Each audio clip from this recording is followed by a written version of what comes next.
আমার রুমের ওয়াশরুম ব্যবহার করতে মানা করছিলাম, কিন্তু দেখলাম সে স্নান করে এসেছে। তার মুখে একটা অদ্ভুত হাসি ফুটে উঠল। যাই হোক, আমি যখন ঘুমিয়েছিলাম তখন আমার চুল অর্ধেক বাঁধা ছিল।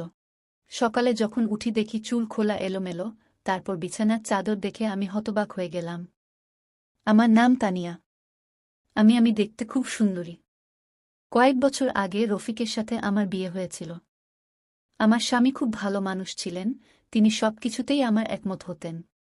একদিন আমার স্বামী একটি ১৭ বছরের একটি ছেলেকে বাড়িতে নিয়ে আসলেন। তিনি বললেন, এই ছেলেটা অসহায়, ও আমাদের বাসায় কাজ করবে। আমার স্বামী খুব কৃপণ ছিলেন। ছেলেটি দেখতে খুব সুন্দর ছিল।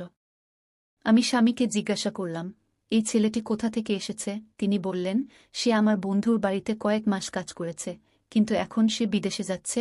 আমার স্বামী বললেন, ছেলেটা আমাদের বাসায় দুবেলা খাবে এবং যা বলবে তাই করবে। আমি বললাম, আমাদের ঘরে তো থাকার রুম একটাই আছে, ছেলেটা কোথায় থাকবে? তিনি বললেন, চিন্তা করার দরকার নেই, ও ড্রয়িং রুমে থাকবে। আমি বললাম, ঠিক আছে। ছেলেটি খুব শান্ত ছিল। আমি প্রতিদিন ভোরে তাকে ডেকে দিতাম। সে চুপচাপ অনেক কাজ করত এবং সারা ঘর নিজেই পরিষ্কার করত। আমি তার জন্য নাস্তা তৈরি করে দিয়েছিলাম এবং সেও চুপচাপ খেয়েছিল। আমি জিজ্ঞাসা করলাম, তুমি কি কথা বলতে পারো? তিনি বললেন, জানি না। তারপর তিনি বললেন, আমি যখন চোখ খুললাম তখন আমি এক আশ্রমে ছিলাম। আমার বয়স যখন ৫ বছর, তখন এক ব্যক্তি আমাকে আশ্রম থেকে নিয়ে যায় এই বলে যে তার বাড়িতে কোনো সন্তান নেই এবং সে আমাকে ভালো স্কুলে ভর্তি করিয়ে বড় করবে। কিন্তু ৫ বছর বয়সেই সে আমাকে ঘরের কাজ করতে বাধ্য করল। আমি ছোট ছোট জিনিস আনা, বাসন ধোয়া, মেহমানদের সামনে থালাবাসন পরিবেশন করায় ব্যস্ত থাকতাম। আমার বাকি জীবনটা এভাবেই কাটছিল। যখন সেই বুড়ো মারা গেল, তার বউ আমাকে ঘর থেকে বের করে দেয়। তারপর থেকে আমি চাকর হিসেবে কাজ শুরু করলাম, কিন্তু যেই আমাকে নিয়োগ করল, আমাকে শুধু দুবেলা খাবারের বিনিময়ে রাখল। এর বেশি কেউ আমাকে কিছু দেয়নি। আমি দুবেলা খাবারের বিনিময়ে সব কাজ করি। তার গল্প শুনে খুব খারাপ লাগল। আমি মাথায় হাত বুলিয়ে বললাম, তুমি চিন্তা করো না, আমিও তোমাকে কিছু টাকা দেব। আসলে আমার স্বামীর বেতন ও বেশ ভালো। তিনি বললেন, না, তিনি আমাকে দুবেলা খাবার দিচ্ছেন, এটাই আমার জন্য যথেষ্ট। আমার কোনো পরিবার নেই যার জন্য আমাকে চিন্তা করতে হবে এবং কেন আমাকে টাকা দিতে হবে। এজন্য আমি কৃতজ্ঞ। তার কথায় আমার হৃদয় ভারী হয়ে উঠল। আমি জানতাম না যে এই সহানুভূতি আমাকে অনেক মূল্য দিতে হবে। আমার স্বামীর কাজের সময়সূচি এমন ছিল যে তাকে প্রায় অন্য শহরে থাকতে হতো। কোম্পানির বস তাকে মাসে একবার অন্য শহরে ৩-৪ দিনের জন্য পাঠাতেন। সেই দিনগুলোতে আমি একাই থাকতাম। আমার বিয়ের ৫ বছর হয়ে গেলেও আমাদের কোনো সন্তান হয়নি। ভাবলাম, এতিম ছেলেমেয়েদের সঙ্গে ভালো ব্যবহার করলে ঈশ্বর আমাকে একটি সন্তান দান করবেন। একদিন আমার স্বামী যখন অন্য শহরে ছিল, আমি রান্নাঘরে ময়দা মাখাচ্ছিলাম এবং স্কার্ফ ছাড়াই রান্নাঘরে ঢুকে পড়েছিলাম। আমি শুধু বাড়ির কাজ করছিলাম, কিন্তু বুঝতে পারিনি যে ১৭ বছরের একটি ছেলের চোখে এমন ইচ্ছা থাকতে পারে। আমি যখন দোপাট্টা ছাড়াই ময়দা মাখাচ্ছিলাম, তখন সে সিঙ্কের কাছে দাঁড়িয়ে বাসন ধোয়ার অজুহাতে আমাকে তাকিয়েছিল। আমি আমার কাজে ডুবেছিলাম। এমন সময় হঠাৎ মনে হলো আমার সত্তাকে কেউ যেন আক্রমণ করছে। ছেলেটি কখনো আমার মুখের দিকে তাকাচ্ছিল, আবার কখনো আমার শরীরের দিকে এমন দৃষ্টিতে তাকাচ্ছিল যা আমাকে অস্বস্তিতে ফেলে দিল। তাই আমি ভয় পেয়ে গেলাম। সাথে সাথে রান্নাঘরের দরজায় ঝুলানো স্কার্ফটা নিজের চারপাশে জড়িয়ে নিলাম।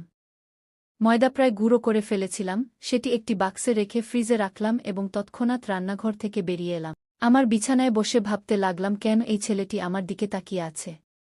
তবে আমি নিজেকে আশ্বস্ত করলাম যে হয়তো এটা আমার মায়া হতে পারে। কেন এমন ভালো বাচ্চা আমাকে খারাপ চোখে দেখবে? এটি মহিলাদের প্রকৃতিতে দেওয়া হয়েছে যে তারা তাদের প্রতি নির্দেশিত ভুল অনুভব করেন, কিন্তু আমি এটাকে উপেক্ষা করলাম কারণ সে ১৭ বছরের ছেলে।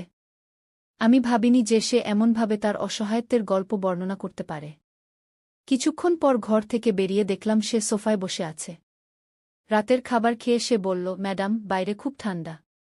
আমি বললাম, তোমার খারাপ না লাগলে তুমি তো ঠিকই বলছ। শরতের ঋতু শুরু হয়ে গেছে কি? সে বলল, আমি কোথায় ঘুমাবো? আমার একটি রুম আছে যেটা আমি আমার সেলাইয়ের জন্য ব্যবহার করি। সেখানে সেলাই করার জিনিসপত্র আর একটি মেশিনও আছে। আমি বললাম, তুমি আমার জিনিসপত্রে হাত দিও না। সে বলল, আমি তোমার রুমে মেঝেতে ঘুমাবো। এটা শুনে আমি চমকে উঠলাম, কিন্তু মনে হলো মেঝেতে বিছানা পেতে সে থাকতে পারে।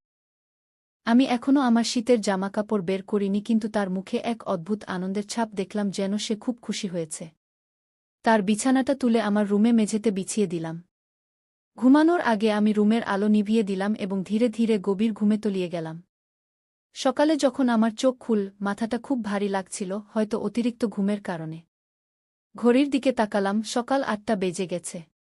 সাধারণত আমি সকাল ৬টায় ঘুম থেকে উঠি, কিন্তু আজ মনে হলো যেন অনেক ঘুমিয়ে ফেলেছি। তখনই আমি ওয়াশরুম থেকে পানি পড়ার শব্দ শুনতে পেলাম। বিছানার নিচে তাকিয়ে দেখলাম ছেলেটির বিছানা নেই, অর্থাৎ সে উঠে আমার ওয়াশরুমে ঢুকে গেছে। এমন কাজের ছেলেটি আমার অনুমতি ছাড়াই ওয়াশরুম ব্যবহার করছে দেখে আমি হতবাক হয়ে গেলাম।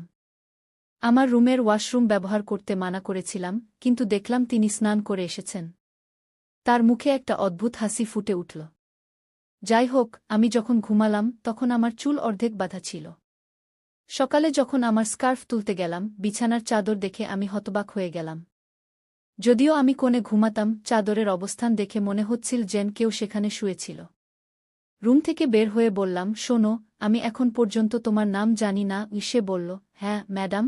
আমি জিজ্ঞেস করলাম। সে বলল, ম্যাডাম, আমার নাম সাকির, আশ্রমের লোকেরা এই নাম দিয়েছে। সে চলে গেল, আর আমি বিছানা থেকে উঠে কোমরে এক অদ্ভুত ব্যথা অনুভব করলাম।